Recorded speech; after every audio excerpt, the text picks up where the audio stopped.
Good evening, everyone. Welcome to this evening's webinar. I'm Sarah Harper. I work at IPSE in the events team. We've got lots of you joining us this evening. So yeah, thank you so much to everyone for joining us today. And this evening, we welcome Alistair Morris from the CV and Interview Advisors. And Alistair is going to be talking us through how to win outside IR35 and high-paying contracts this evening. The webinar will be about an hour long, maybe just slightly under an hour, and then with Q&A at the end of it this evening. Please submit your questions throughout. Alistair will take any questions at the end of the webinar, but please, if you have something that you want to ask throughout the webinar, you should see a questions box in your panel. Please just submit your questions through there. And this webinar is also part of IPSE's IR35 What You Need to Know series. So there's plenty of other webinars that you can sign up to as well online. We will send you a link in your post-event email, which you should receive tomorrow morning. And we will also record this evening's webinar and send you a link to that tomorrow as well. But for now, Alistair, if you're there, I will pass over to you. I am, and thank you, Sarah, and good evening, everybody. Welcome to this session. If you've never been on one of our webinars, I'll explain obviously who we are and what our means very shortly. Then I'll just take a few moments to do that, a brief intro. If you have been on one of these webinars before from the CV and Interview Advisors, this will be brief because you're probably fed up of hearing about who I am and what we do by now, but there'll always be someone new who doesn't know what we're about. So the CV and Interview Advisors are all about, well, does what it says on the tin really, but the umbrella term for what we do is personal branding. We like to think we're pretty good at it, and the guy that set up the business, a chap called Matt Craven's, helped do a lot of work with IPSE folk, understanding the needs of contractors, and his workload shot up as of our teams over the last few months as people prepare for IR35 and its reforms. So far as personal branding is concerned, I've just flipped up on the screen the things that matter for most people, and we're going to be touching a little bit on all of these and quite a lot on some of them. So how you present yourself to the big bad world, super important, and that really encompasses your CV, your LinkedIn profile, a website if you have one, how you perform face-to-face, be that a pitch, an interview, virtually or in reality, physical interview. And then the more subtle stuff, but really can be very effective, networking and thought leadership. More on that later. So far as tonight's session is concerned, the real emphasis is on the latter three on that slide: LinkedIn, networking, thought leadership, but I'm going to sprinkle a little bit of CV magic later on in the session, because nearly everybody asks something about CVs, no matter the subject matter we discuss during these webinars. So I'm going to kick off first on LinkedIn. And I'm surprised every single day of the week, bearing in mind my job in the business is to talk with contractors, interims, permanent folk, consultants, freelancers, all sorts of people in all sorts of sectors. And I spend my life talking to them about how they're presenting themselves. And I still come across quite a few people who aren't on LinkedIn, who underestimate LinkedIn, can't be bothered about LinkedIn, don't understand what all the fuss is about with LinkedIn. So I have to present topics and content that appeal to the masses. So I appreciate there'll be some people who know some of this scene setting, if you like, and there'll be others, maybe it's a bit of a jaw dropper is a bit of a strong statement, but maybe a bit of a revelation. Why should you be bothered about LinkedIn? Well, it's enormous. It's now the biggest talent database in the world. It's a professional business network, not to be confused, as many still do, with social media. We still get a lot of folk, contractors, freelancers, arrive at our doorstep saying, I don't do social media. Ipso facto, I don't do LinkedIn. LinkedIn's not social media. It shares some functionality, but it's not social media. It's a professional business network. That's why you should treat it seriously. And recruiters, hiring managers, their researchers and resources, prospective clients and their teams, HR folk are crawling all over LinkedIn, often in the pursuit of talent, contractors, resources. Consequently, what do most people do with LinkedIn? Well, most people crudely copy and paste their CV and dump that content into LinkedIn. As we're going to see throughout this session. That is not good practice. In fact, it's far from good practice, especially for contractors and freelancers. It should be your shop window to this enormous area of opportunity. And for a lot of people, it's entirely free. Taking it a step further, treat it like your website, not a digital version of your CV. And as we're going to wander into later on in the session, LinkedIn's a fantastic tool for those people who want to be a bit more proactive and actively sell their wares, whatever they may be. You don't have to do that, and some people are put off by that. It is an optional extra, but there are plenty of savvy contractors who are winning work almost exclusively via their LinkedIn network, and they have gazumped the other intermediaries in the market. So LinkedIn is a fantastic tool for winning work, but at its base level and potentially for free, you can have a perfectly effective LinkedIn profile sitting there, drawing attention to your proposition, your commercial, professional proposition. You don't have to do all the other optional extra stuff, but we will be touching on that later. So that's why LinkedIn's important. Understand, of course, that a lot of your prospective clients' audiences will be using LinkedIn to do due diligence on people like you as well. So it's really important. And that brings us to the subject of personal branding. Now, many of you will have heard of this term. Some of you may embrace it yourselves. Others, it will be a bit of a fog. I can't think of two better words that are polite, at least, to explain what this is all about other than personal branding. It's how you're perceived in a particular marketplace. And the real big issue here is for contractors who are a business, not a job seeker, but you'd be amazed how many contractors still present themselves as job seekers effectively. Their CV looks like a job seeker CV, has the look and smell of a PAYE job seeker, if such a thing could exist. Smell, that is. And you really need to change that emphasis.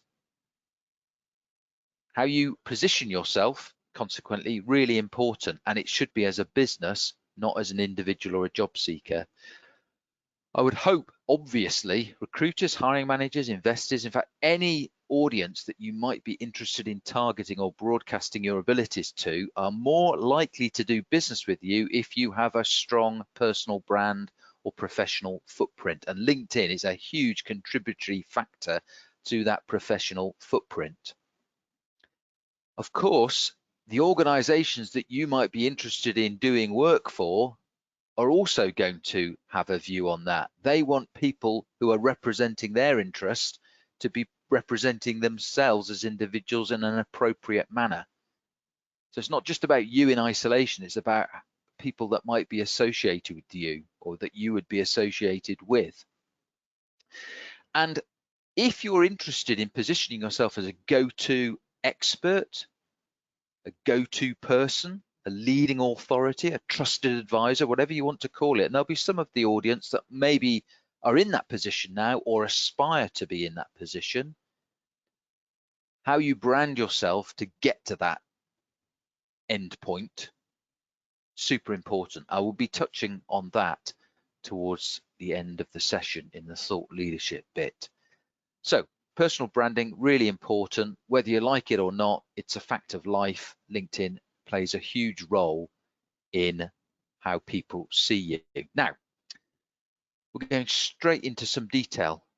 Many people don't realize that it exists, but LinkedIn's SSI index, Social Selling Index, is a tool which you can access and measures whether it measures it effectively or not, and whether you are supportive of the algorithms that are used to make this all happen is a point for debate and probably for a whole different webinar subject. But nevertheless, this SSI, Social Selling Index, exists. You will have one. You can see the link at the base of the page where you can go find out what your SSI is. But in effect, it's a number, and it will measure how effective you are in LinkedIn's eyes at establishing your professional brand. And it's a combination of factors. how you find people, how you engage with people, and how you build relationships with people. And it's an assessment of that. So check it out because it's a real eye-opener. Not so long back, LinkedIn analysed a huge chunk of people who face prospective clients, organisations, largely salespeople or client-facing individuals.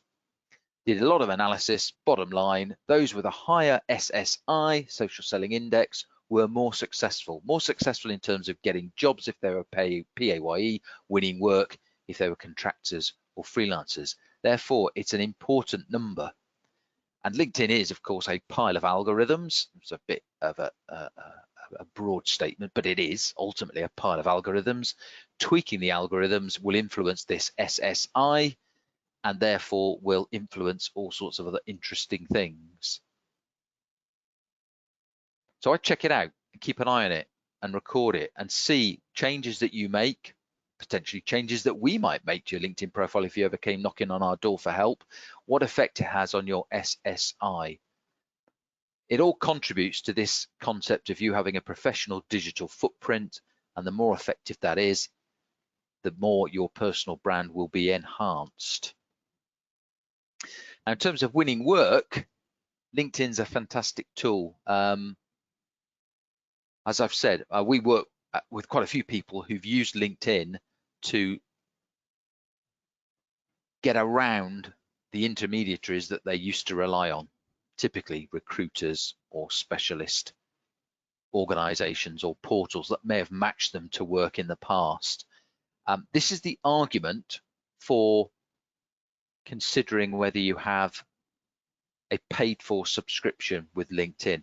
Now, we'll be getting into the detail of, well, not the detail, but the certainly the headline news in terms of what makes a strong profile and some of the things that you should be doing or keeping an eye on or getting our help with shortly.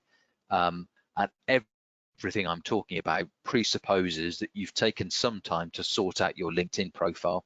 I said a little bit of a while ago that it's perfectly possible to have a very strong, effective LinkedIn profile for free with a basic subscription, and it is. You don't have to pay LinkedIn money necessarily to win work or enhance your personal brand.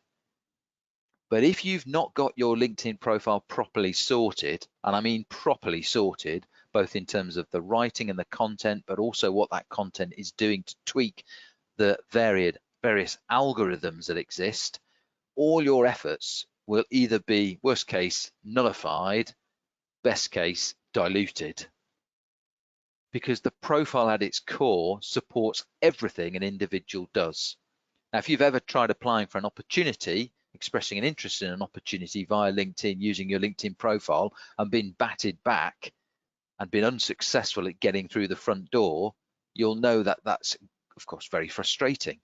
And a lot of people find it incredibly frustrating because they have no idea why they didn't get considered for an opportunity. They look at the opportunity and think that's got to be a slam dunk for me and my abilities and my talents, yet nothing happens and it keeps on not happening.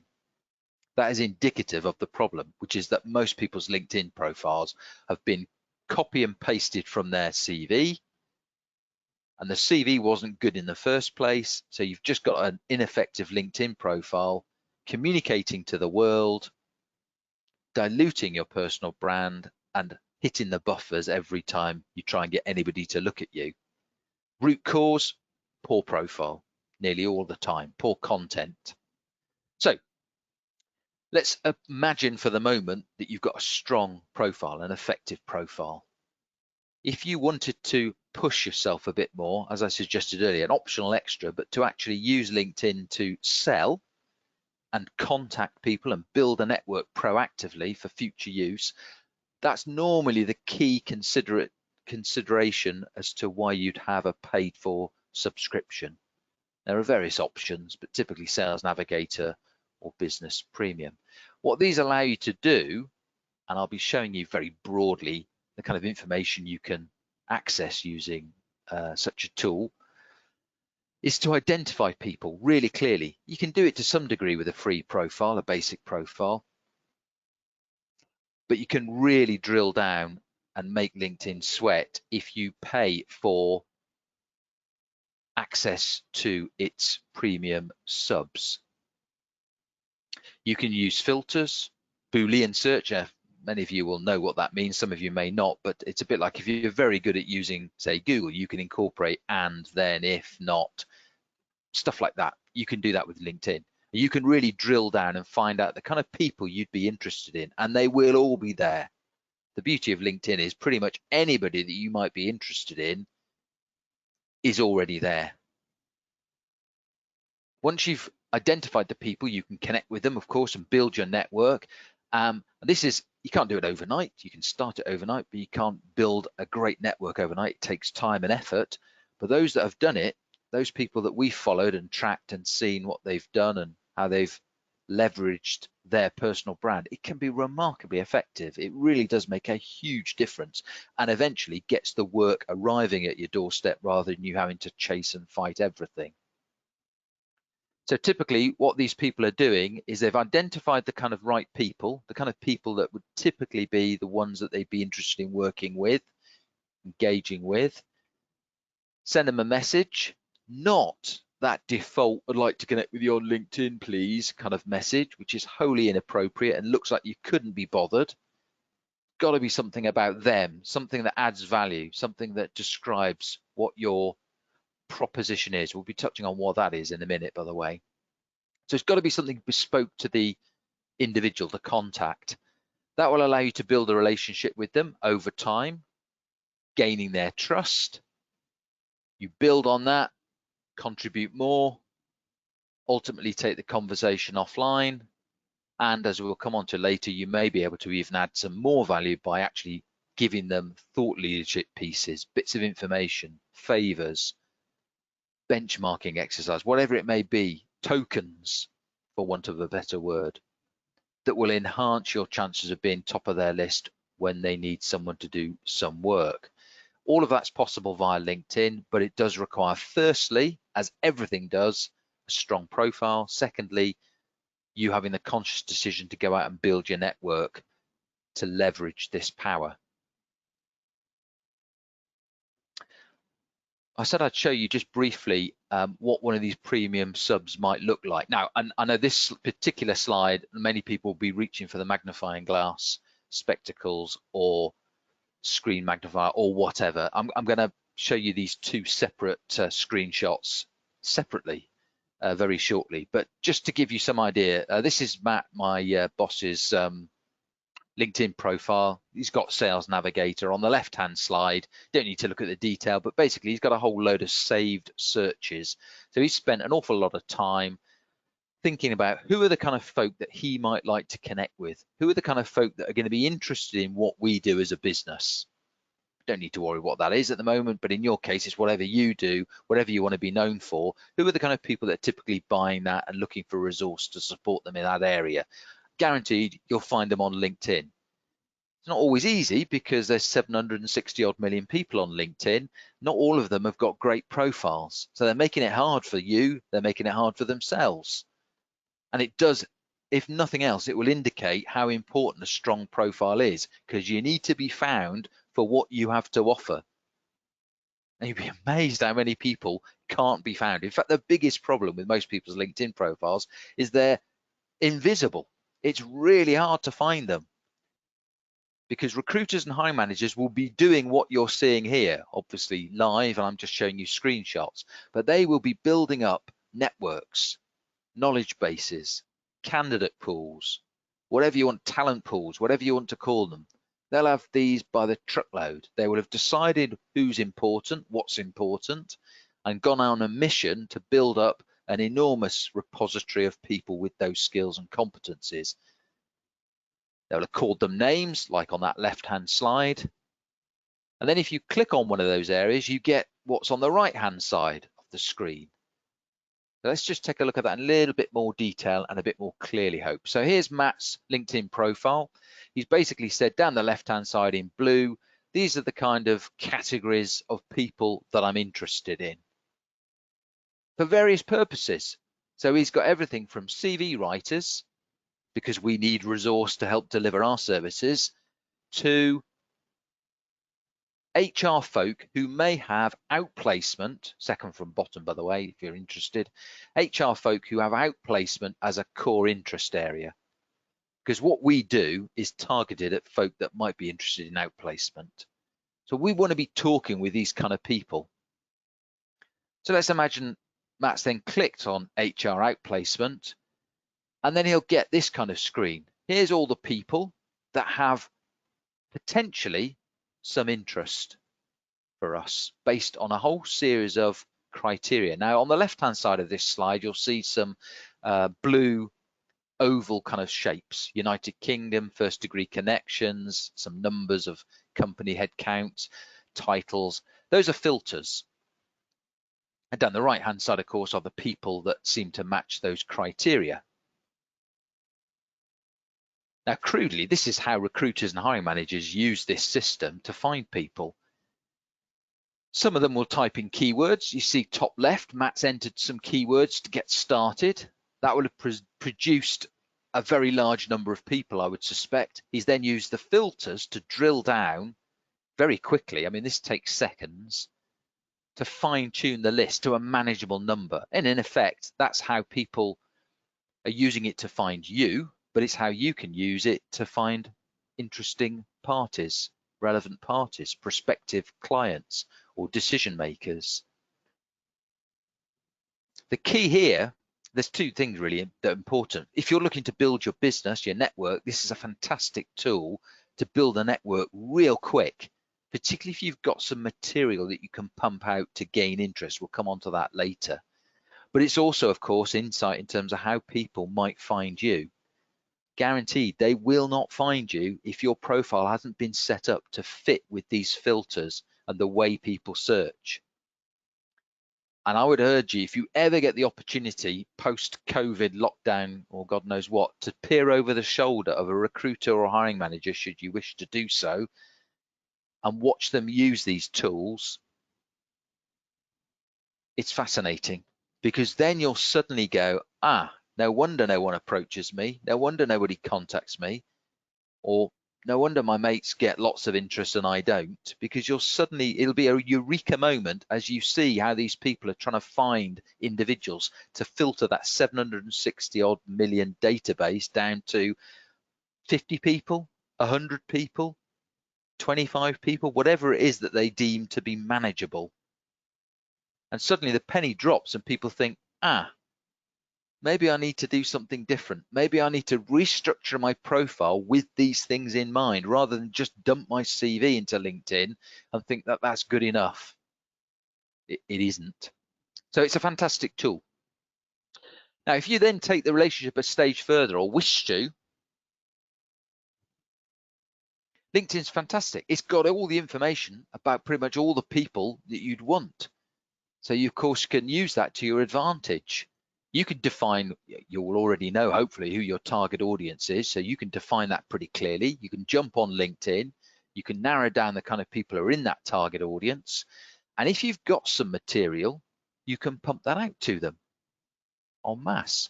That could be an article, a blog, a white paper, if you want to get grand about it, something that you've built and constructed that helps give people some added value. You may be able to invite them to a webinar. These webinars that we do are a fantastic way for us to engage with our audience. As long as we deliver decent content, they work really well. Webinars are getting even more popular, partly because of lockdown, partly because it's a great way to engage with audiences. But there's nothing to stop you running a webinar for people. The platforms are available at a base level at a very easy to use price. It's not expensive. If you do it a lot, like we do, it's not cheap, but you can get platforms to do webinars that are perfectly within the realms of most people. We have used LinkedIn to research folk that might be interested in participating in a little bit more of industry analysis, insight.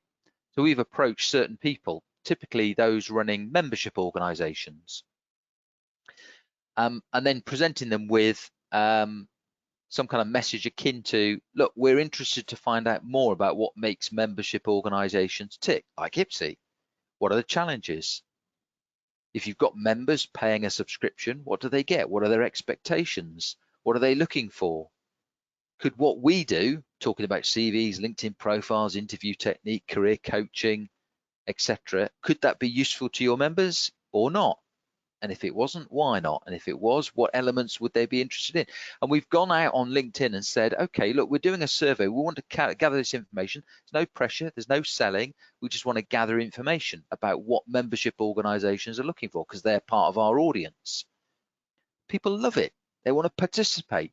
They'll freely give lots of time and information to us, which we can then massage and use going forwards. Because if you gather information from other membership organizations, which is what we're doing, you can then feed back the results.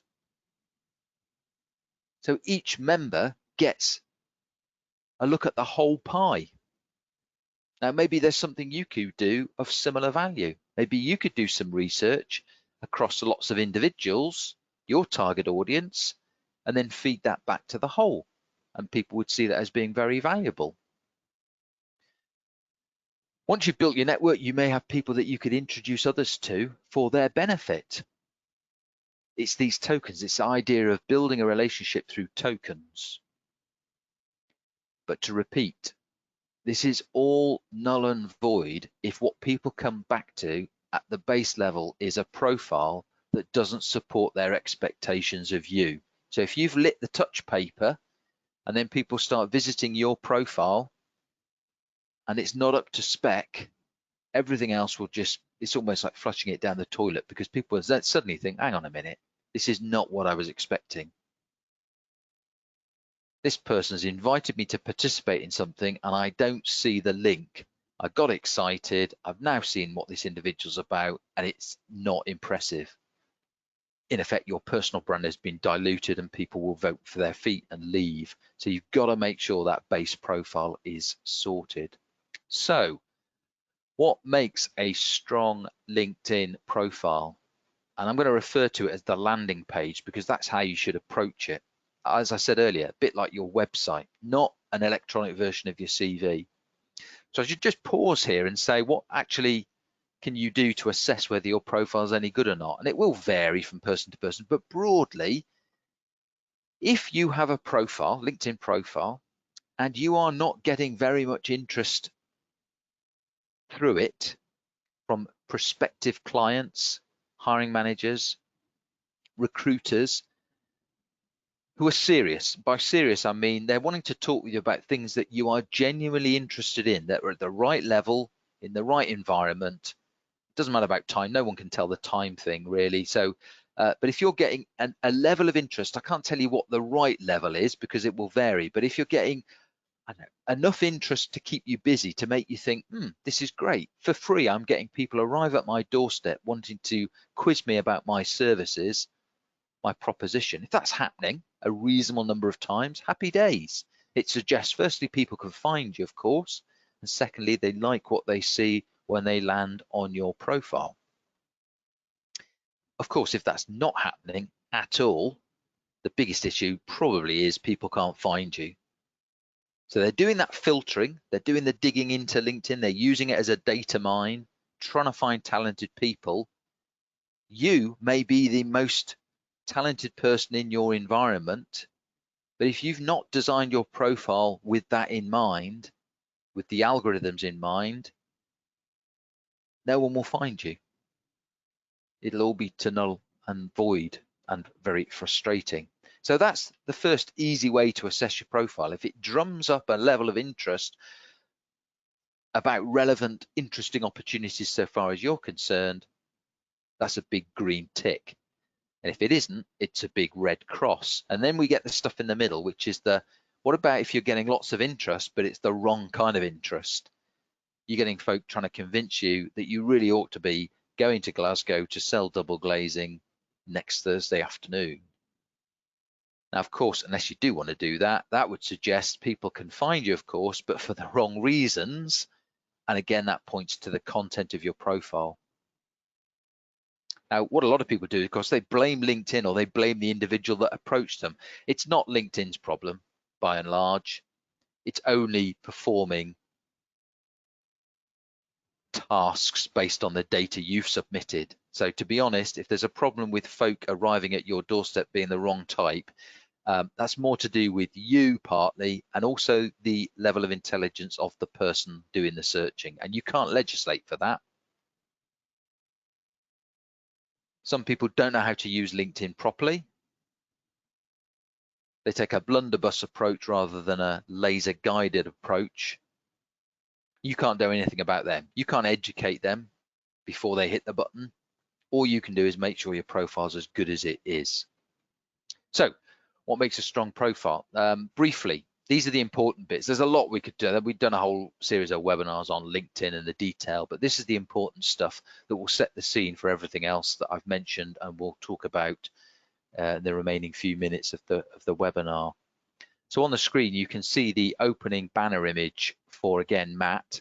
Now, Matt is operating a business, surprise, surprise. He's therefore presenting himself as a business, not as an individual, not as a job seeker, certainly not as a job seeker. And the important messaging going on here is visual, of course, just like a good website. The photo, really important. Professional in the sense that it's just not a holiday shot. Doesn't mean to say you got to pay someone some money to get a tripod, a flashy camera, and do it like passport style.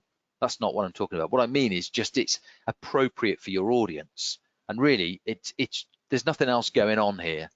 Matt's not on holiday. He's not wearing a sombrero. He's not got shades on. He's not got some kind of weird T-shirt. He's not stood by the Grand Canyon or down a mountainside. These are all real examples, by the way, bizarrely, of so-called professional individuals selling themselves via LinkedIn. It's not Matt with 101 other person or even just one other person.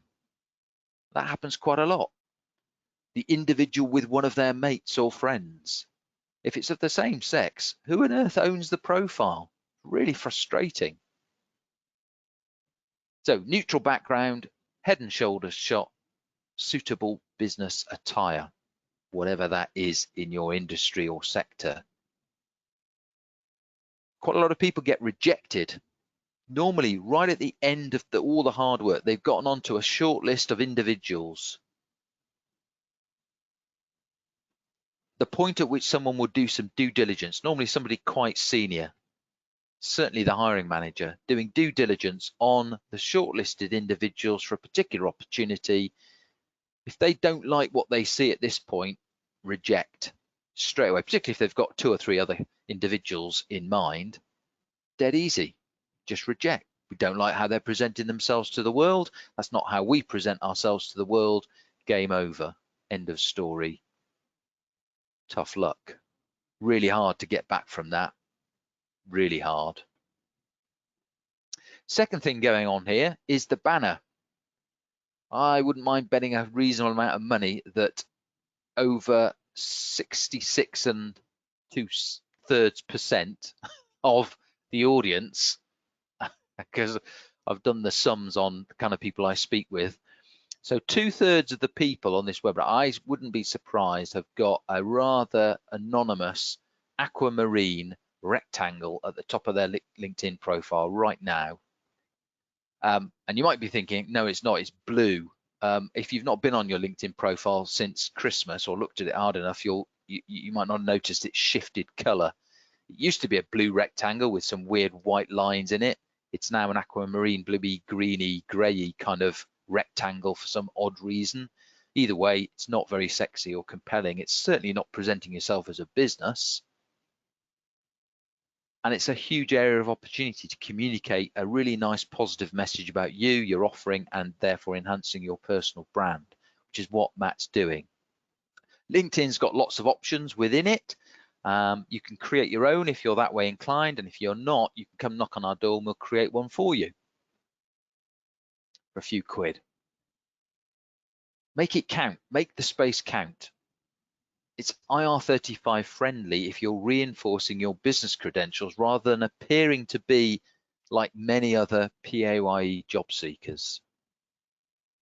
So that's just the header, but there's a lot going on there. There's a lot of opportunity to reinforce what you really want people to know about you, to enhance your personal brand.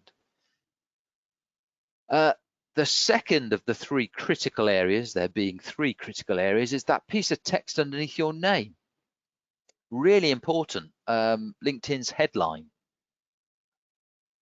Nothing winds people up more. Nothing looks less IR35 friendly if it appears to be a job title and employer, or if you've called yourself a director, because if you're working for your limited business, you technically are a director, I guess, of your business. A lot of people put director of ABC Limited. Just think about your audience. What are they looking for? So remember, you are a business, not an individual, certainly not a job seeker. You've got to explain precisely what you are. I'll show you an example in a minute, and what your business does. What are the consequences that a prospective client are going to enjoy, if you like, the return on investment from engaging your services? We call that a value proposition or a core value proposition. What is that one thing you really want to be known for? Now think about the client, recruiter, hiring manager's needs. It's unlikely they're going to be looking for a director of anything. So if you have got your company internal legal title stuffed at the top of your profile, because technically it's accurate and honest, but think about the audience. Are they likely to be searching for a director of anything with those filters that I briefly showed you earlier? The answer is probably not. They'll be looking for project managers, HR consultants, remuneration consultants, interim FD, whatever it is they're looking for, that will have a clear title in their mind, a clear positioning statement. You've got to get as close as you can to that. Solutions architect, whatever it is, it ain't going to be director. So our guys and gals who do all the hard work in our business, we call them personal branding specialists now, because it encapsulates very well what they do. They don't just write CVs, they don't just write cover letters, they do a whole range of things. So they are personal branding specialists. Just that one change dramatically increased the kind of traffic we get via LinkedIn, because people are interested in personal branding, they're searching for it. But the real killer statement here is the remaining text, particularly the bit that suggests that we can increase interviews and job offers. Because that's what people wake up in the morning with pain, wondering how they're going to increase the number of interviews they're getting. That appeals to our audience much more than if they had put in the olden days, I'm sure they did, I'm a CV writer. My name's Joe Bloggs. I'm a CV writer at CVIA Limited, the legal trading entity. Utterly unsexy, uncompelling, and not very relevant to our audience's requirements. And you can do exactly the same. Third and final area, as far as tonight's concerned, that really needs addressing is the About section. This is the text underneath your banner image, your photo, your professional headline. Most people use it, but interestingly, not everybody. You really should use it. This is a wall of text, 2,000 characters, I think you've got to play with. A huge opportunity to stuff good, compelling content into your profile to get you noticed, to get you visible, and to appeal to the human eye as well. Worst thing you can do, therefore, is to skip it entirely. I'd say 10 to 15% of the people I deal with every week don't have an About section.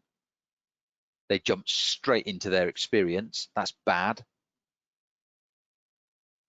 Second worst thing you can do is copy and paste the text that you've got on top of your CV and dump that into the About section, which is what virtually everyone else does. Not good practice.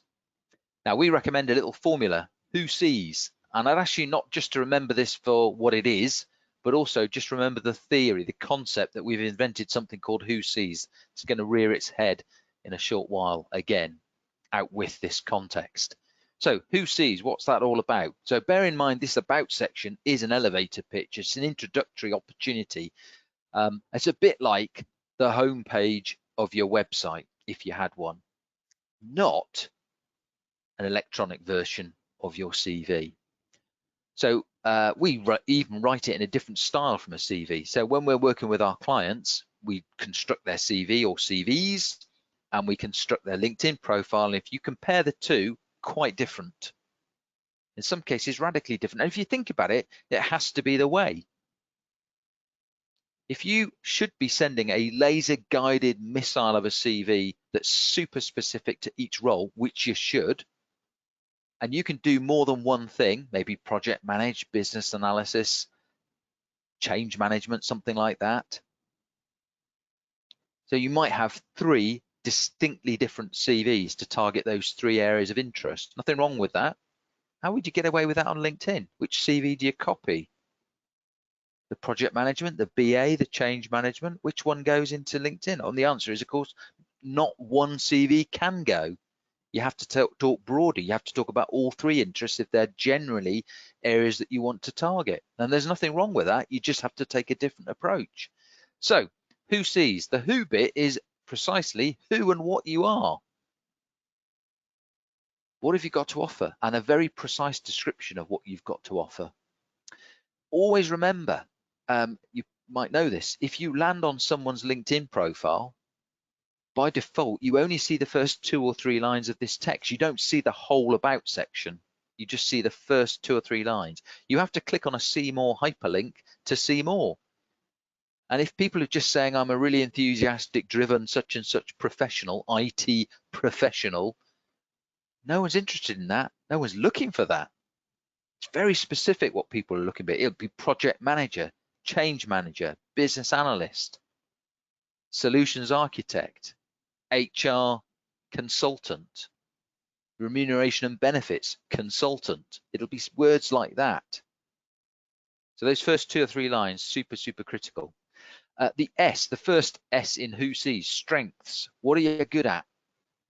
And then some examples, maybe just a couple of examples. So now we're up to the who bit, let's say a modest paragraph. The strengths, another modest paragraph, 2 or 3 lines, something like that. Examples, possibly 2 separate sections. So what are we up to? 4 or 5 sections within the about section of your LinkedIn profile compared to a paragraph you might have at the top of a CV, wholly different. In this text, you need to be describing not about you and your background or anything like that, but how can you help businesses? What is it that you've got that can help people? So for example, the focus might be, if you're experiencing underperformance, I have a track record of, in theory, fixing underperformance by doing X, Y, Z, giving examples of your work, just like a website would for a company. The final E of who sees is an opportunity to give people a little bit more insight in terms of you and your personality, which you would not do on a CV. So again, we're up now 5 or 6 areas in this about section that you need to be focusing on, quite different from any one CV. Finally, specialties or skills, a great opportunity to place inside LinkedIn a repetition of core skills that you possess. Now, if you know LinkedIn, there's a skills and endorsement section as well. This is repeating some of that core information. There's no harm in that. It helps tweak those algorithms. So that's LinkedIn. And then I said that there's other areas where you can use LinkedIn to help contribute to the other subject for the session today, thought leadership. So what's that all about? Now this, again, this could be optional. Not everyone will want to be a thought leader, but it does offer a great opportunity for growing business, growing profile, developing your career. So thought leader, someone who's seen as an expert, a go-to person in a particular area. There doesn't just have to be one, there could be many. It's about how you position yourself as a thought leader that's critical, not that you're the only one or one of 10 or one of 100. Lots of examples in the world of thought leaders, big names, of course, but there's also some smaller individuals. Well, we know quite a few people who 4 or 5 years ago were just ordinary folk, they'd claim. Then they set about a task and they said, no, do you know what? I want to become known for such and such. And I'm going to build a position for such and such, partly using LinkedIn and my skills and my abilities. And I'm going to drum home my proposition, what I'm good at, what I have to offer. I'm going to use LinkedIn to build this proposition and communicate it and push it out there. And now they're seen as the go-to person for a particular area of expertise or whatever. But there are some big names that have obviously pulled it off to good effect. Cisco, for example, coined the phrase the Internet of Everything. And they built their whole strategy around that concept. There's plenty of people doing that at a micro level, a smaller level. We are trying to do this, and to some degree, we think we've pulled it off. In the area of contractors, freelancers, personal branding, IR35 friendly CVs and LinkedIn profiles, we've got a position. People come to us now because they know what we do is advantageous and can solve problems. We're not all the way there, but we're getting there. And it's mainly through these webinars and then word of mouth and leveraging that via LinkedIn. There's a little pyramid that describes thought leadership quite well. And it doesn't mean to say you have to be any one of these things. You might be quite happy being a generalist and earning a good crust for doing so. There are plenty of specialists. I'm sure there's plenty of specialists on this very event. And the area I'm really sort of positioning here is that one in red, becoming a leading authority, a trusted advisor sometimes referred to. And the one probably most people would want to swerve. Some people aim for it, but not really sure how productive it is. Celebrity, which has all sorts of connotations. So most people, if they aspire to anything, it's probably either being a specialist or an authority. Certainly the market tends to react well to specialists and leading authorities or trusted advisors. Generalists have a, not exclusively harder time, but they have a harder time, particularly when times are tough. Specialists and leading authorities tend to be perceived as being the kind of resource folk want in their business. So that's what we're talking about. It's really trying to get to that authority status. So here are some of the basics to get it right, get it sorted. So surprise, surprise, it's all about, well, not all about, it's mainly about LinkedIn. That's the tool that can be used to leverage this power. But it's everything that you do. If you attend meetings, presentations, interviews, pitches, it's how you come across face-to-face or virtually. It's how you use LinkedIn, firstly to build your network, secondly to communicate and introduce yourself to that network, and then maintain that network. You don't have to do this, but those people that do contribute, join groups, post in group discussions, share information and topics, possibly build outside of LinkedIn using traditional social media, and indeed any other specialist online profiles or portals that are available out there that you may already be a member of or participate in. It's everything you do on these platforms, just making sure it's consistent. And of course, it includes your CV if you're actively chasing opportunities and work. Sounds like a lot of the information is duplicated, and if you do keep it consistent, it's not that onerous a task, but it's really important that you set the tone across everything that you do. At a simple level, one of the things I do pretty much every day of my life is I look at people's CVs and I look at their LinkedIn profiles, and I'd say just over 50% of the people I look at, I often find quite disturbing disconnects, inconsistencies between their CV and their LinkedIn profile, just through lack of attention. They're not thinking about their personal brand. They're thinking, I have ticked off in my mind the time when I set up my LinkedIn profile and I populated all the boxes with content because I copied it off my CV, job done. And then they forget about it. And then they don't realize 6 months later, 9 months later, it looks quite different from the CV they're now sending out to prospective clients or recruiters. That causes huge problems because it just looks like the person couldn't be bothered. It also draws into the mind this idea that there are these inconsistencies. It just doesn't look good. It's like looking at a company's website of a big brand and you get a message, and then you talk to somebody on the phone or have a chat with somebody, and they're telling you something different. It's disconcerting. It puts people off. It loses opportunities. It dilutes people's personal brand. So this concept of homemade CVs, LinkedIn profiles for a business, you find me a proper serious business that does all its own marketing content, website content. That just doesn't happen. People get experts in. They either employ it or they engage specialists, but they do it properly. They invest time and money. And that's what differentiates most people from the norm. On this subject of written content, again, optional extra, there are quite a few things you might want to do to draw attention, to build your brand and get to this level of trusted advisor or thought leader.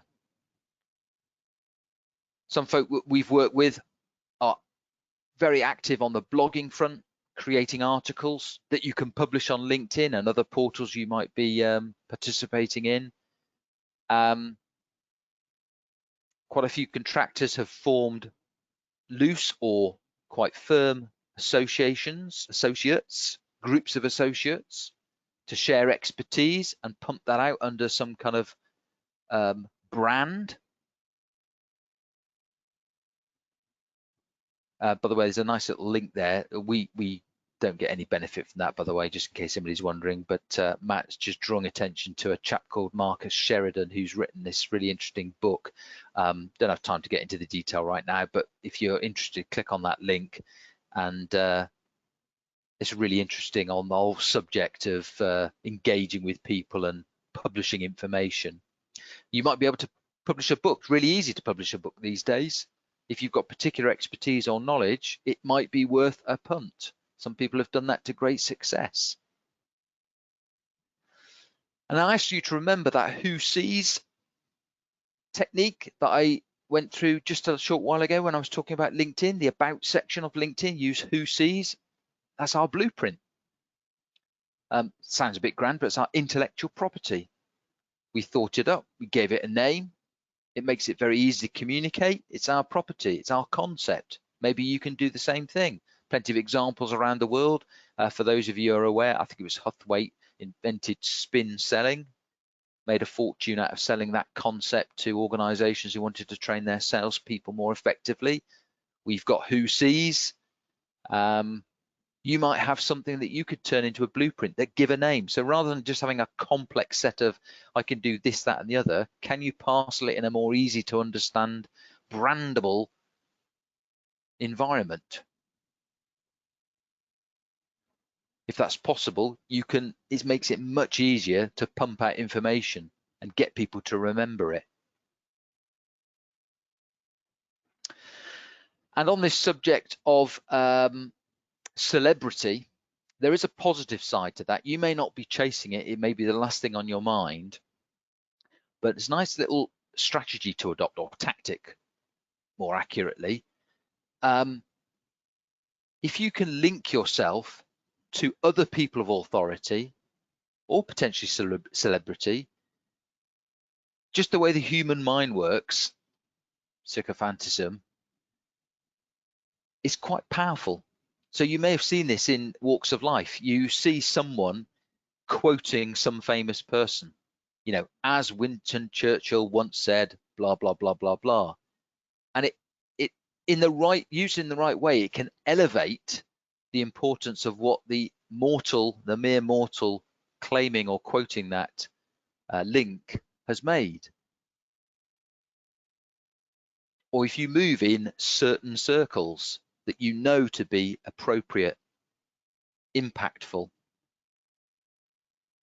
done properly, making those links can be very powerful. It's just that association. Some people use that to great effect. So there's something that you do in your professional life that you could link to someone's famous quote. And just by associating yourself with that quote elevates how people see you. It's takes a bit of practice, but a lot of people use that to really good effect, and it generally works. It enhances the perception of the individual who's used that information. And I talked about webinars earlier. You may be able to take any of that content, ideas, blueprints, intellectual property, information, just pure information, survey results, market research, benchmarking exercises, case studies from your previous clients, quite possibly anonymized, of course, but you could bring all of that, and as long as you can get an audience together, host a webinar and bring together people at a time to communicate a particular message. And I wouldn't underestimate this. It takes a little while to get some critical mass, but if you get an audience, and there's a ready-made audience on LinkedIn, and you can get the content right, you can generate real strong interest and engage with people, not just on the night, on the day, but also afterwards as well, because of course all these people become knowledge entities that you can communicate with. Very powerful tool, webinars. So to try and bring some kind of summary to that, thought leadership, bottom line, got to make sure your LinkedIn profile is properly sorted. Everything else is null and void if you don't get that sorted. Make sure your CV's sorted when you're chasing real opportunities. Is there anything you could blueprint? For example, we've got the Who Sees formula. Could you do something similar? Can contribute to groups on LinkedIn or other portals that you belong to, possibly run a webinar, possibly write a book. Make a conscious effort to grow your network, because it will pay dividends in the possibly short, but definitely medium and longer term. And that will then allow you to leverage conversations and sometime in the not too distant, hopefully actually physically meet people and get back to normal business. Now, we know people who've done not necessarily all of those things, but we know people who've done every single one of those things to some degree. And the end result has been absolute proven. More clients arriving at their doorstep, elevating rates, and reinforcing, if it's in your interest to do so, of course, your outside IR35 status, because you're always talking about your business, your proposition, your professional offering. It makes really good evidence available to anybody that might be interested if they were ever wanting to challenge your status. So finally, just wanted to bring things back to the CV. I said I'd touch on this right at the beginning of the session, and I'm going to show you very briefly two different styles of CV, and one that I think is going to become the de facto style post-April from all of the evidence we have. We've been doing these two styles now for some years. The one on screen at the moment is what we call a traditional safe default chronological CV. Now, it's Matt again pretending to be a commercial director. That doesn't really matter. What's important here is the first page on the left-hand side of the slide, where in effect Matt's building a really strong business case as to why someone should be interested in him as a commercial director. And it's that opening statement. That's the bit that most people take and copy into LinkedIn's About section, and on its own, it's not enough. You need more. In fact, LinkedIn's About section is more a combination of those first three sections of the CV, which are the really important ones. So this CV style is great for people who are maybe fresh from being PAYE but looking to become a contractor, because you're going to have to talk about your previous employed status. But the critical element here is those first three sections, which basically say, why should someone be interested in Matt? The second style of CV is far more relevant so far as tonight's audience and purpose is concerned. This is what we think is going to become the standard for people wanting to remain outside IR35. It's quite different from a traditional CV. So the critical things here are, we've got Jane Doe positioning herself as a marketing strategist / board advisor, critical elements. Opening profile summary has to precisely describe what Jane is. Key skills are repeating and mirroring the very phrases and terminology that people are likely to be searching for and interested in. And then everything changes. That current role status area is an opportunity to describe quite clearly that Jane is a marketing consultant working under Awesome Marketing Limited, and just introducing the fact that she is an interim, a consultant, contractor, however she wanted to describe herself, that she's worked for organisations such as, and that what follows on the rest of the CV are essentially examples of her work. No sane PAYE person would dare send this to a recruiter or employer, but a consultant, contractor, freelancer, it makes sense, because basically what it's saying is, here's a whole heap of evidence to support what I'm good at. And if you notice that contract portfolio / highlight section stuffed full of case studies that explain what Jane has done in previous lives, projects, assignments, deliverables. And the chronological timeline is taking a secondary focus right down the bottom of page 2. This would, by the way, be a 3-page CV. I'm just showing you the first 2 pages. We've been doing this for a while now. It started off as an optional extra, and increasingly for those wanting to stay outside IR35, this is the way forward. It's probably going to become the standard, because it clearly states that this person is not a job seeker. It clearly states that they have been engaged by previous clients to do specific things where there are strong results and consequences. It's a very effective tool for people going forwards.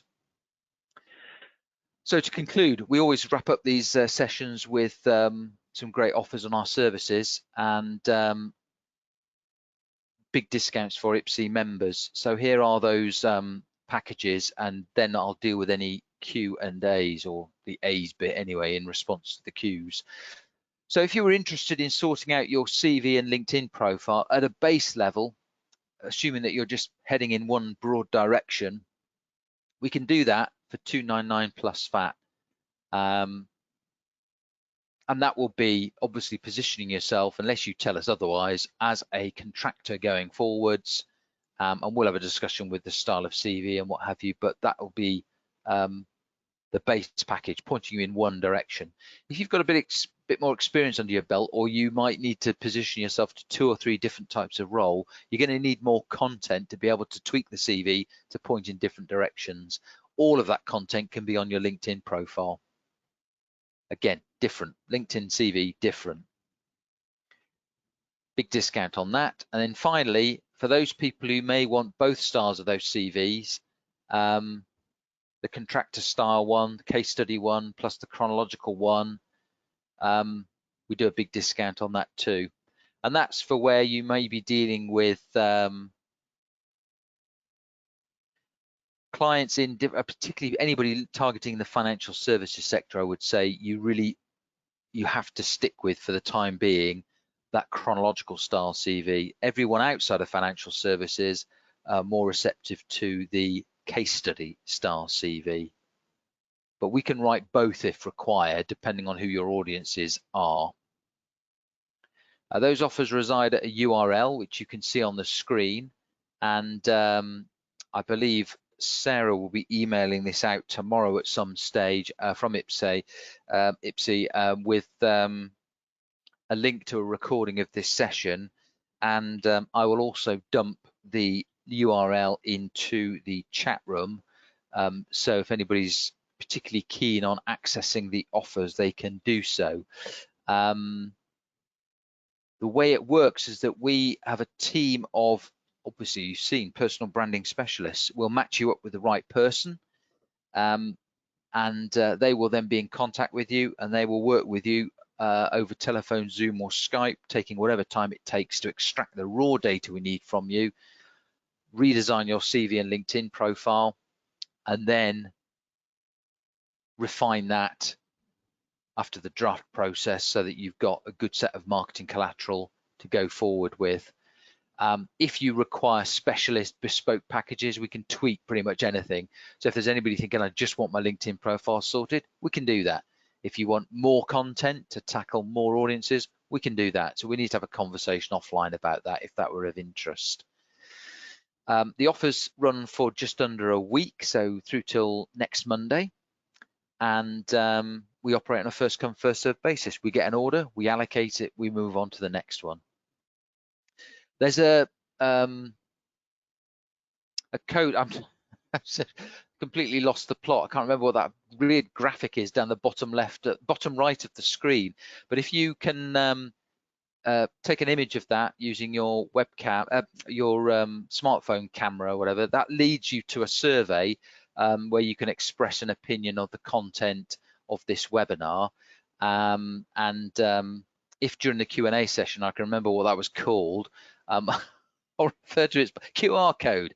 That's it. I knew it was there somewhere. That QR code, if you could zap that, that will take you to a survey. And if you could then give your responses to that, it'd be really helpful, obviously from my point of view, but also IPSE's point of view in terms of the quality of the content you've just had thrown in your particular direction. For now, that ends the main session. I hope you found that useful. I know there's a lot of stuff thrown at you, and I did promise to answer questions. So we'll take a look and see what we've got. Before I get into that, Sarah, if you're around, Sarah, is there anything you wanted to say or add at this point before I wade into Q&A? Hi, Alistair. No, nothing to add. Thank you very much for that. Yeah, if people could scan the QR code, that'd be great for feedback, but nothing to add. Please go ahead with the Q&A, Alistair. Okay, will do. Thank you. I will mention your first name only, then the question, and then do my level best to answer it where Sarah hasn't already dealt with that. Addy, what's a good to great SSI score, and does your profile and CVs deal with this also? Yeah, Addy, there's no easy answer to the score because it's a bit dependent on your peer group, for want of a better word. But you'll soon get an idea if you look at it as to where you are. There'll be like an indicator, and ultimately, yes, our CV deal and LinkedIn profile deal will tackle it, but it will take time. It's not like an overnight kind of a sensation. It's a bit like any good LinkedIn profile. You won't necessarily wake up the next morning and all manner of opportunities will be lying at your doorstep. But what you should see relatively quickly is an uptick, sometimes quite a dramatic uptick, in the number of people that are visiting your profile. And of course, through the CV, you should see an uptick in the number of opportunities you're suddenly invited to participate in. Now, the caveats are, of course, that you need to be targeting relevant opportunities. So, for example, I cannot suddenly decide tonight, for example, that tomorrow I'd really like to be piloting a nuclear submarine for the Royal Navy. And so if I tweak my LinkedIn profile and my CV, that will magically happen, because clearly I have no qualifications to do that. So as long as you're realistic about your broad career objective, yeah, what tends to happen is you sort your LinkedIn profile and your CV, you'll get more interviews, you'll get more people arriving at your doorstep via LinkedIn, and over time, your SSI score will increment. Neil, is a bigger LinkedIn network better, or does quality matter more? I generally only connect with people I know or have worked with, which means declining 90% of connection requests. Am I limiting my reach by doing this? Neil, that is a really complicated one. I would say quality matters more broadly. So your aim is right. Quality is best. It's really hard to make good decisions on that because it's all done. You make a decision and then on retrospect, you then might question that decision. So I know I've connected with some people I really wish I hadn't, but you know, it's a job done unless I decide to sort of defriend them, so to speak. But broadly, your approach is right. I would always recommend, it's easy to say, harder to do, that you try and do your own due diligence and think, could these people be of use to me, or could this individual be of use to me going forward? Sounds a bit mercenary, but that's the ideal. And the critical thing is, you've sort of described it a bit like people I know or have worked with. The only layer I'd add, well, one of the layers I'd add to that, Neil, is try and second guess. Think about the next few years, if you can, and just imagine, are these people, is this person likely to be of interest to me, of value to me going forwards based on what I know I want to do, if you know what you want to do. Try and add that layer to it if you're not already, because that's where the real value is. It's those kind of people that might be useful later in life because of where they are now, level wise and organizationally wise. And that's sometimes hard because, of course, it takes a bit of guesswork, a bit of thinking, and you won't always get it right. But that's the only bit that I'd say, Neil, if you're not already doing it, is to expand the horizon.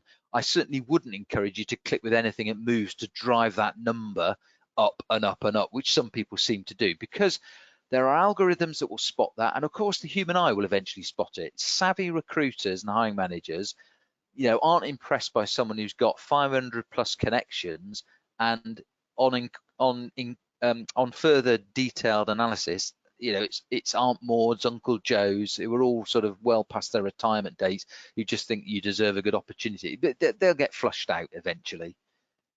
So your broad aim is correct.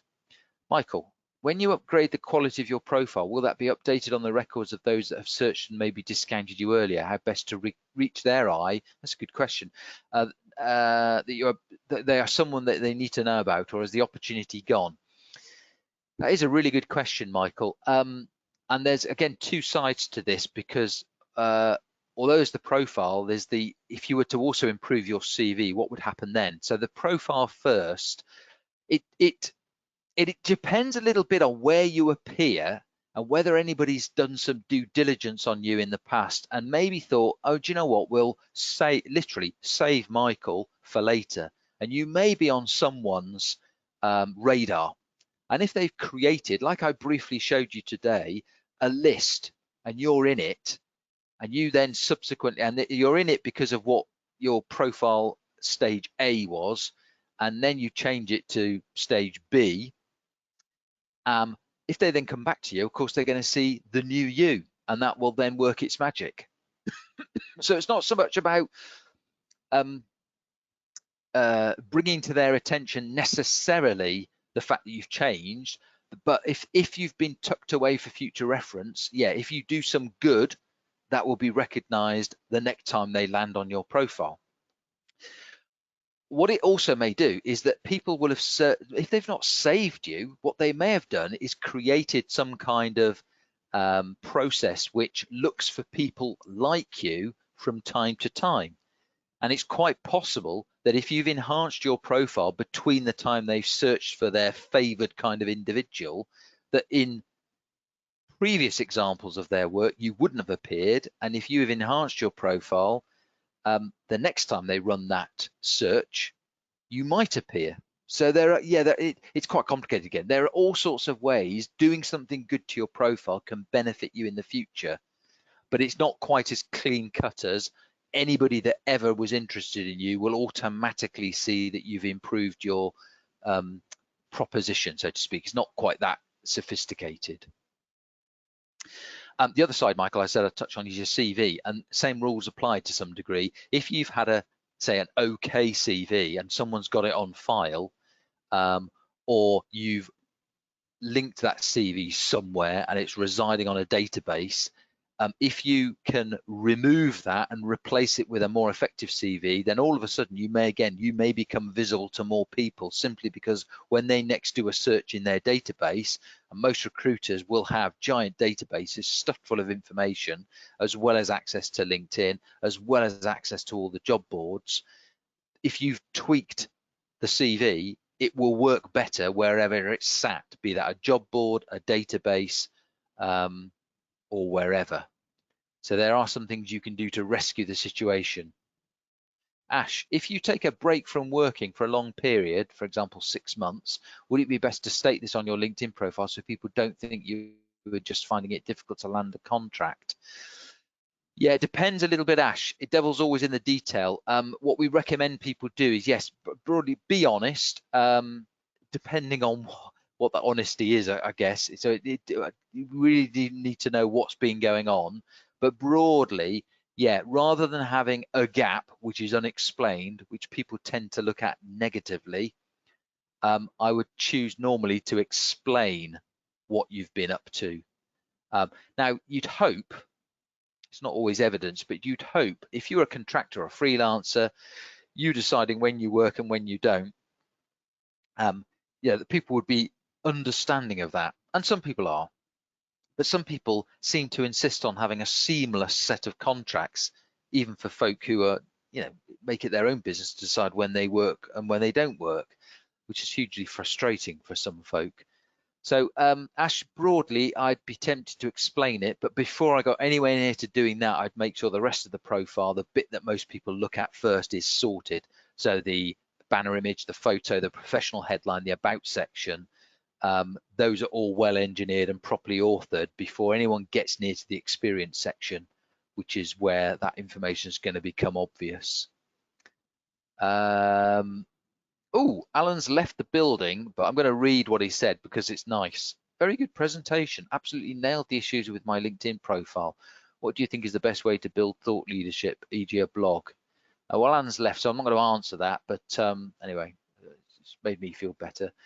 Addy, any tricks, win-wins to increase the SSI score? Yeah, use LinkedIn along the lines that I've just described. Everything that I described will have an influence on your social selling index, the SSI score.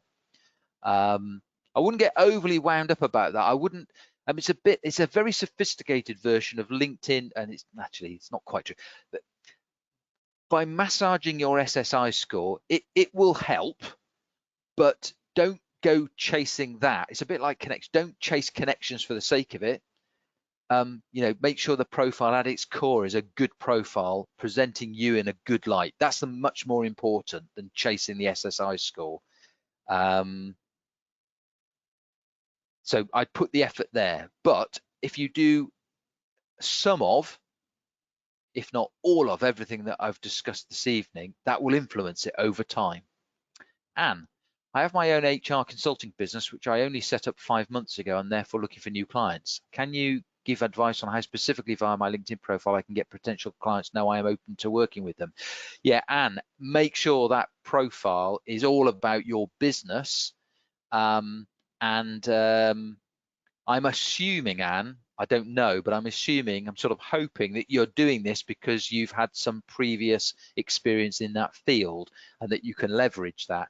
So I'd be making sure that the profile is more like your website than it might, I suspect, be a sort of CV of you, Anne, rather than a really compelling business proposition about your consulting business. So that if it's not already using that as the focus or adopting that as the focus, sorry, if it's not already positioning you as a business, yeah, by all means, it's under your name, but the whole messaging should be about your business, what you have to offer. What are people going to gain by engaging your services as a consultant, as an HR consultant? And that's partly through the words and the phraseology that I explained today. Some of the detail I didn't go into because it really wasn't about that was that evidence. How do you structure that? And we've ways and means of constructing the content through case studies, examples of your work. They don't have to be examples of your consulting work. If you've only been trading 5 months, you're going to have a limited base to refer back to from existing clients. But what you could hopefully be able to use is some of your earlier experience as an employee, I'm guessing, leverage that. Now, worded properly, you don't need to be talking about where you acquired that skill. You just need to be saying, look, I've got capabilities, competencies, abilities. Here's some evidence of me being able to deploy those competencies. You don't need to be describing whether that was PAYE or consulting. You just need to be clearly stating that that's what you've got to offer. I would then use LinkedIn, particularly if you're if you haven't already, look at the paid for subscriptions and make it your business to find the kind of people that you would like as prospective clients and start following some of the concepts that I discussed this evening, this thought leadership stuff. Who is your audience? You probably know who the kind of typical audience you'd like to work with are. Guaranteed 99.9% of them are already on LinkedIn, so they're there for communicating with, find the mechanism that you can communicate, pump it through LinkedIn, do the searching, the building of the network, then one by one hook up and connect with these people. You'll not win all of them, but you'll get some of them. They'll then learn about your proposition, what you've got to offer, well articulated. You'll be differentiating yourself from many of your competitors who guaranteed won't be doing as good a job as you if you do it properly. And that will start to then gather momentum. Michael, thank you for your thank you. Paul, as we're basically transitioning from contracting individuals into consultancy companies, why can't agencies deal with us in a way as opposed to talking about us being their resource and keeping an arm's length relationship between us and the end client? Oh, Paul, crumbs, we could we could be here till Christmas resolving, well, we wouldn't resolve that issue, but discussing that issue. It's a very good point. I know it frustrates a lot of people. And I think I've got to be a bit careful because I mean there's plenty of folk out there who can be very helpful. But I would one of the benefit of LinkedIn is it's given some folk the opportunity of circumnavigating intermediaries. It's not a complete replacement, but it certainly can help. So maybe that's where efforts could be focused. Rachel, good question. What is on page 3 of the second CV example? Yes, I said it was 2 pages of a 3-page CV. Where the person lives, so I think that was Jane, wasn't it? Jane Doe. So where Jane lives, if you are sharp-eyed, you'll notice no idea where she lives on page 1 of the CV, which of course is where most people emblazon their address. Not a crime to have the address at the top of your page 1, at the top of the first page of your CV, if it's on one line, not taking up much space, unless of course where you live is disadvantageous to your prospective clients. So of course a lot of people are out in the marketplace and they're saying, look at me, no, this is slightly tongue-in-cheek, look at me, I've got lots of skills and I live in Glasgow. Don't know why I'm picking on Glasgow, but let's go with Glasgow. And then sending their CV to an opportunity which is in Cornwall. And of course, the first thing, literally the first thing that the person sees leaping off the page is this person's in the wrong place. So no sane business or brand on their homepage of their website would say, yeah, we're all, like Apple, big, or Tesla. You don't go onto their webpage and find out that their offices are based in, wherever they're based. Yet that's how most people send us, because it's the way people have always done it. Remember, you're a business, assuming that you're a contractor and wanting to continue to be one, and you need to be promoting your business proposition. Now, where you're based is not that important. Most people will hopefully assume that if you're applying for an opportunity, expressing an interest in opportunity, you're doing it because you're the right person and understand what it means. Now, you may live in Glasgow and the opportunity may be in Cornwall, but you may have your Aunt Maud who lives down in Cornwall who will put you up for the week, or you may be prepared to engineer some way of making that work. So you need to be able to explain that later, ideally, and that's what's on page 3 of the CV, along with testimonial evidence. If you are established and you have had clients, and you've got any testimonial evidence from your LinkedIn profile in particular, get it onto the CV. That's one massive howling mistake most people make. They put references available on request or names of people who could be contacted. No one's interested in that, really. What people are really motivated by is third-party testimonial evidence. That's on page 3 as well. And maybe education at headline news level, degree or highest level, certifications, accreditations, things like that.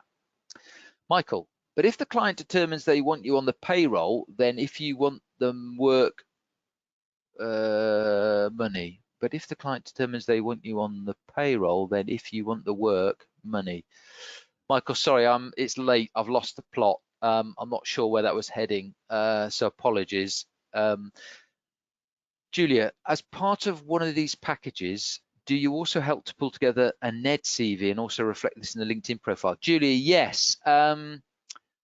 Yes, Julia, probably what's best there is that if I do this, just bear with me, everybody, whilst I just give Julia a piece of information. I can't multitask very well, so apologies. whilst I type and talk. Julia, I'm just about to zap you something. If you respond to that with a bit more information, I will then reciprocate and we'll take it offline, as it were. Will, when you have recently started as a consultant, literally with 3 clients projects only, with 30+ years as PAYE, how do you get the balance to appear right? So that's a really good point, Will. Again, if you've based your recent consultant contracting life on some, if not all, of your earlier PAYE experience, then that's going to help because you can refer to that. So briefly, what we'll try, if we were working with you, Will, what we'd be trying to do is say you can't discount all of that PAYE experience, but it's how you present it that's really important, particularly going forward post-April. So you've got to be basically shouting, you are a consultant, you got experience, abilities. Now I'm hoping you can draw on some of your PAYE experience, but word it in such a way that just says, I have capabilities. I've got examples here to talk about, but you don't need to tell people where those examples came from. Maybe in a discussion at a later stage, people want to explore that. But how you present yourself on LinkedIn and CV has to be all about the future. You cannot just say, look at all this past. And most people's CVs are an accurate, and LinkedIn profiles are an accurate, honest assessment of what they've done, but wholly inappropriate at selling themselves going forward. So the 2 challenges you got, Will, is to basically capitalize on some of that. I'm hoping that you're leveraging that PAYE experience in your consultant life. Now, you don't have much consultant experience, but you can draw upon all those other skills and experiences you've had, but present yourself very much as a consultant going forwards. That's the critical element. So anybody landing on your LinkedIn profile will be thinking, yeah, a consultant with the right skills, not a consultant who's fresh to this environment and probably is a little bit too fresh for our liking. No matter that might be reality, how you position that to start with is the critical thing. CV, ditto to some degree. It's got to be shouting, this is my capabilities and this is where I'm going, not look at what I've done and I hope you find it relevant and compelling to your needs, because you're at a big risk that people will misinterpret what you're about. I hope that helped, Will. It's the positioning that's critical. Claire Marie, can you give me foolproof instructions on how to find my LinkedIn SSI score? I've been trying to find it during this webinar with no luck. Doesn't seem easy to find. Oh, right. Yes, Claire, what can I do about that? I'm trying to think. It's not something I can talk you through right now because we'll be here for a while and I've not had my tea yet. But Claire, Claire, I think probably the best way is what is the best way? Again, let me just do something here. I'm now beginning to wish I'd copied and pasted what I did earlier, which I'm going to do in a minute. Hang on, just bear with me, everybody. Sorry, it's mail, not multitasking. Right, Claire, send me something to what I've just sent you, and I'll pick up on that. Even if you just copy that very question and bung it back to me. Mary, thank you. On LinkedIn, where is the functionality to add case studies? Good question, Mary. This is easy, so I can answer this one and not take up much time. You go into edit profile, add sections, and then there's a section called projects. That's where those case studies should go. Hardly anybody uses them, but you really ought to. They're fantastic. To be honest, you could also potentially incorporate a case study into the about section, as long as you don't go overboard, but there's no harm in putting one there as well. The E of that who sees examples, one of the E's anyway. Bob, how to portray a LinkedIn profile where someone is open to both contracting and full-time employee? That's a good question, Bob. And yeah, you have to be a bit careful with that one for obvious reasons. There's no harm in being interested in both, but yeah, you do have to explain. So it depends a little bit on what your background is as well. So if you're very experienced as a contractor and you might consider a PAYE role, that is quite different from if you've been PAYE and actually, hang on, let's get this right around. I'm getting tired. So, sorry, if you were PAYE for a good chunk of time and you're looking to become a consultant or maybe stick as a PAYE, that is quite different from if you'd had lots of consulting experience, would like to continue as a consultant or contractor, but might also consider PAYE. How those two things appear obviously are quite different, and you need to. There's no harm in balancing the two, but what advice I would give you differs massively depending on which of those situations you're in. And so again, Bob, I'd be tempted to say no harm in doing both. It is a balancing act. It is possible to solve that conundrum, but also, to be honest, it is a bit of a compromise, particularly going forward. CV is not an issue. CV you can tackle with, and you make yourself look whatever people are wanting. So you can make yourself look PAYE, you can make yourself look IR35 friendly if you're set up and ready to be a contractor or consultant. LinkedIn is a bit more of a compromise, but that doesn't mean to say you can't communicate what you've expressed. It's just a bit of a balancing act, Bob. Mark, no matter how you structure our CVs, how do we overcome our clients' determination to treat us as being caught under IR35, no matter what our CVs say? Many clients are not prepared to think they're too risk averse. Well, I'm afraid, yes, you're absolutely right. We're seeing that a lot. There's not a lot you can do about it. You can only present what you can present. I'm afraid a lot of people are taking that risk averse path. And there's not a great deal you can do about that, I'm afraid. John, I run through a limited company but have quite diverse portfolio career, technology, programming, music, publishing, plus others. Wow, yes. How do you handle this diversity within LinkedIn, and do you also offer this as part of your services? We do, John, and we have encountered some people with that kind of diverse portfolio. And as I just said to, and I do apologize, I've forgotten their name, Bob, with his either or contracting PAYE. It's a similar kind of issue. On a CV, relatively straightforward. You just send the CV that best represents you for the role in question. LinkedIn, compromise. If you are serious about targeting all of those different diverse environments, there's no harm in that, but it does run a risk, because in trying to appeal to all of those audiences who may be looking for you right now whilst you're on this webinar, obviously you don't know why they're looking at your profile, when they're looking at your profile, and for what purposes are they looking at your profile. You want to hope to pick them up for, let's say, music. You're going to have to be talking about that somewhere. But if you also want to be picked up for programming, that's quite an ask. It's possible, and we can help you, but every time you add a layer of complexity, see it as being a little bit more of a compromise in terms of you being found and seen as a relevant individual. Now, sometimes we have to have conversations with folk and say, look, you got to make a call here. Where do you want to put your eggs? It doesn't have to be in one basket, but it may need to be in 2 or 3 similar baskets.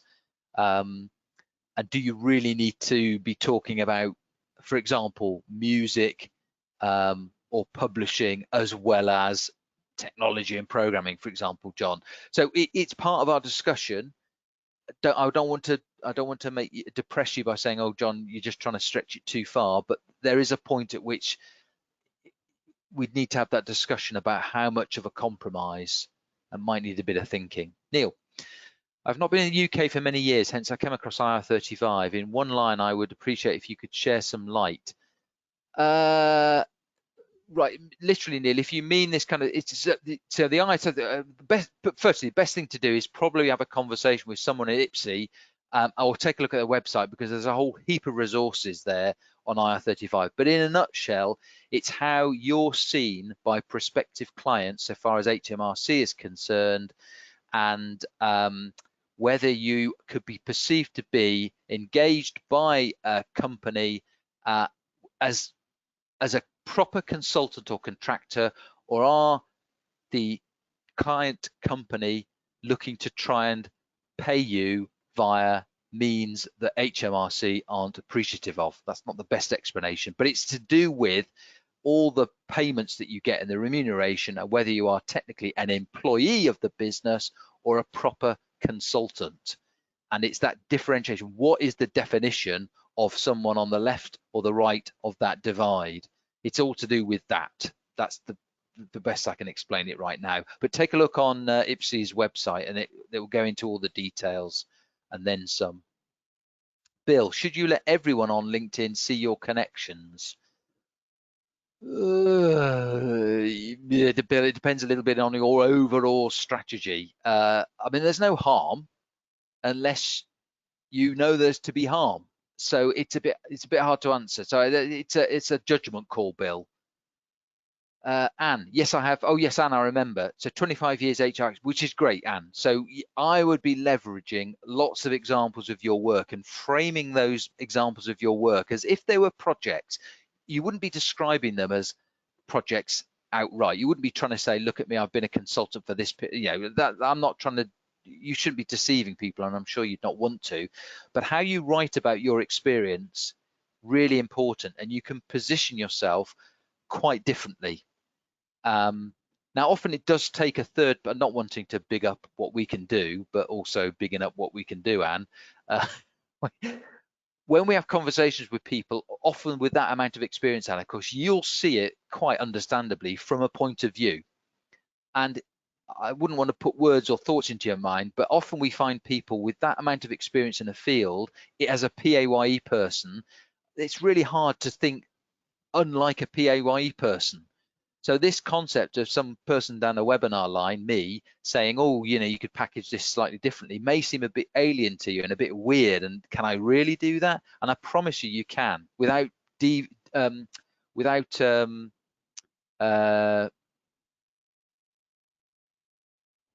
without causing a misconception, without causing any problems at all. It's just, we're really comfortable with the idea of presenting people in a certain light, accurately, honestly, but presenting them with the future in mind, not the history. And that's, I suspect, what you need to do, Anne.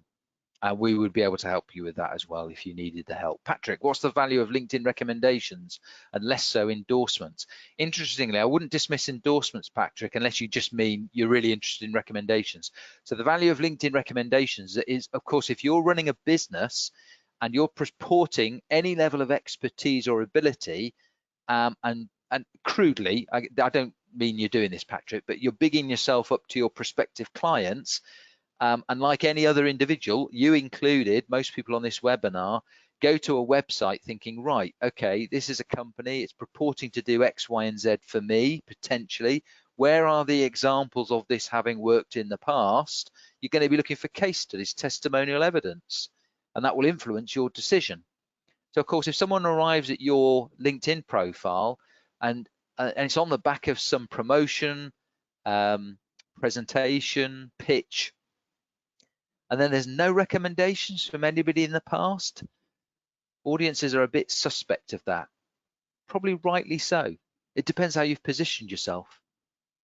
So recommendations significantly increase the chances of people being interested in you, as long as those recommendations are credible from people who've hired or managed you in the past, and about relevant subjects that you're out there selling to prospective clients now. That they're the ideal ones, of course.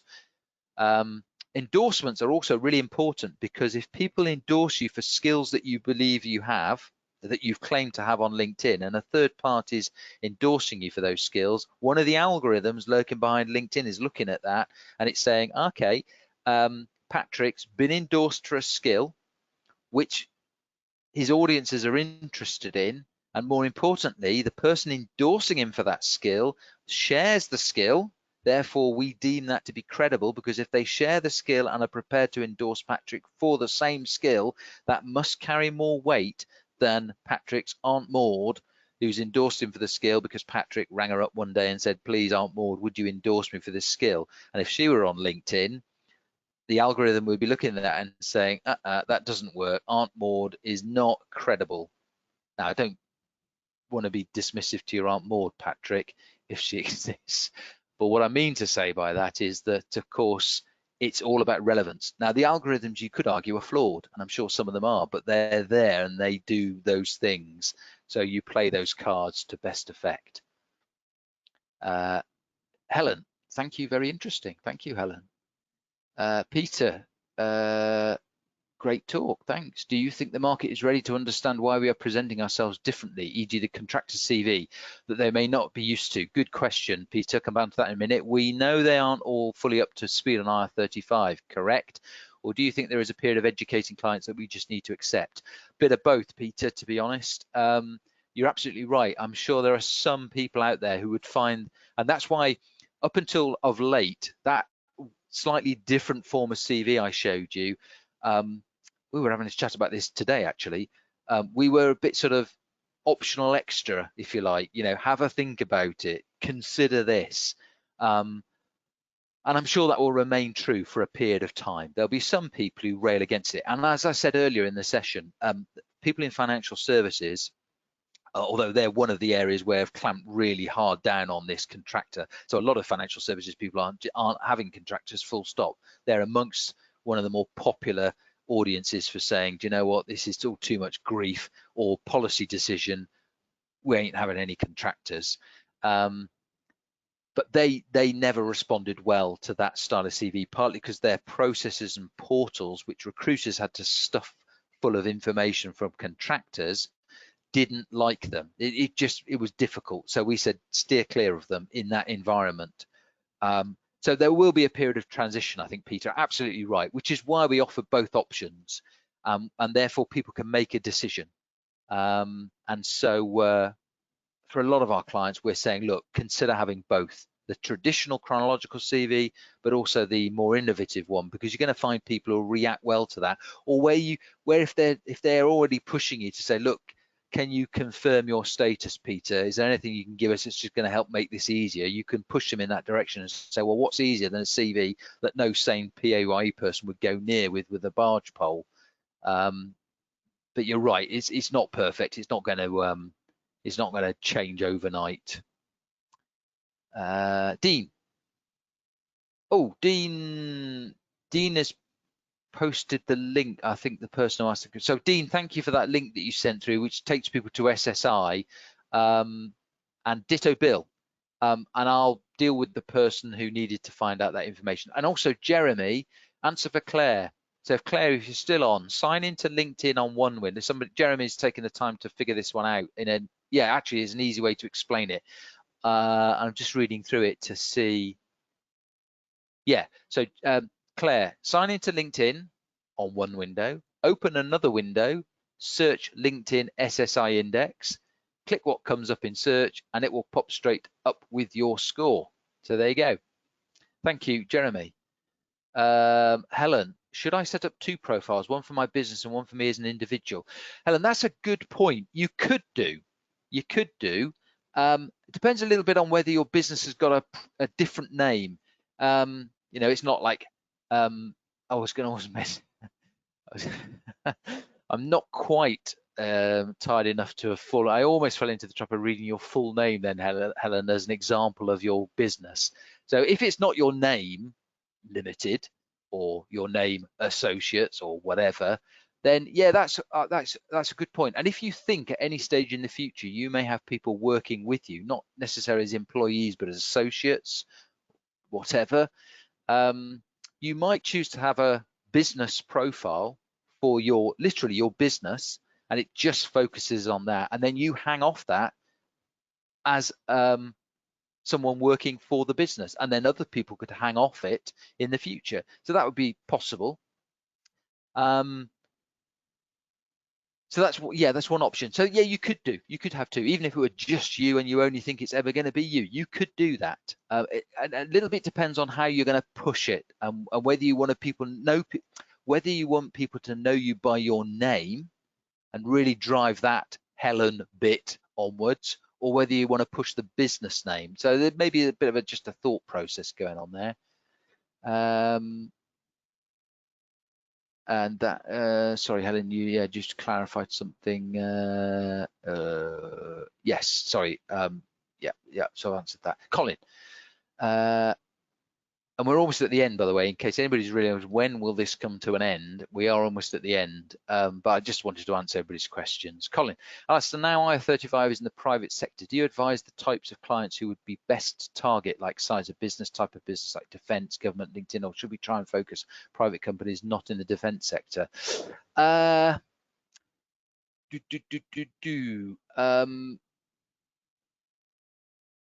Colin, I mean, I can't obviously answer that in terms of, because it depends a little bit on what I don't know what you want to do and what your idea would be and what your background is.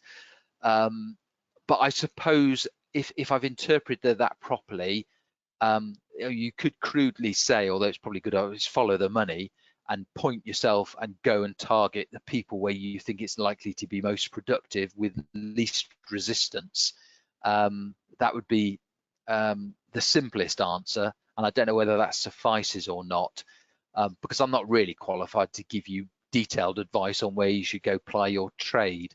But I think, as one of the other people brought up just a short while ago, it's like this kind of, there's these very clear definitions on dates and reforms and implications, but then there's also the reality of how people are interpreting this, people who are being risk averse, people who haven't got the faintest idea what's going on, all sorts of intermediaries.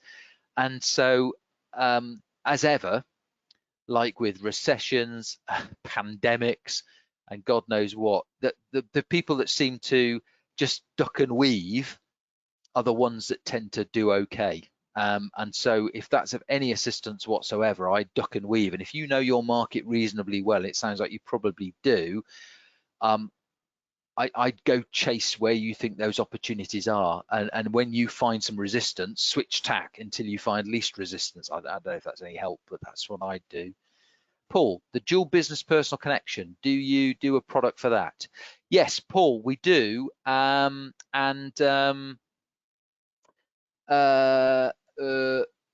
me see, Paul, if I do the same thing as I did earlier, Paul, if you want to send me some details, I can answer that question without going on and on and on tonight. And Helen, thank you. I think we're going to end on this one because this again is reasonably good and positive. Thank you. Interesting, and gave me a few laughs at the end there. So that's largely because I almost outed Helen and her full name by mistake, and I said I wouldn't do that, and I think I've avoided doing it. So on that note, I think we'll bring things to an end. It's now 9, and I'm really hungry. Oh, right. Will, I'm going to just do something because of the way this is being set up. If you wouldn't mind just bouncing me something that you've just sent me. I know I can't trap what you've just given me, but if you could do something to me, Will, that would be really helpful. Colin, thank you very much for your kind words. And oh, right. And yes, and for answering that last question, at least reasonably well. Great. I think we'll bring things to an end. So thank you, everybody. Really good questions. I know it was a long old session, but obviously you'd only stay around if it was helping. So I think I'll bid everyone good night. I'll thank Sarah in the background for helping out. And she's going to whack a button in a minute and bring things to a close and plunge everyone into darkness. Thank you, Dawn, by the way. Cheers, everybody.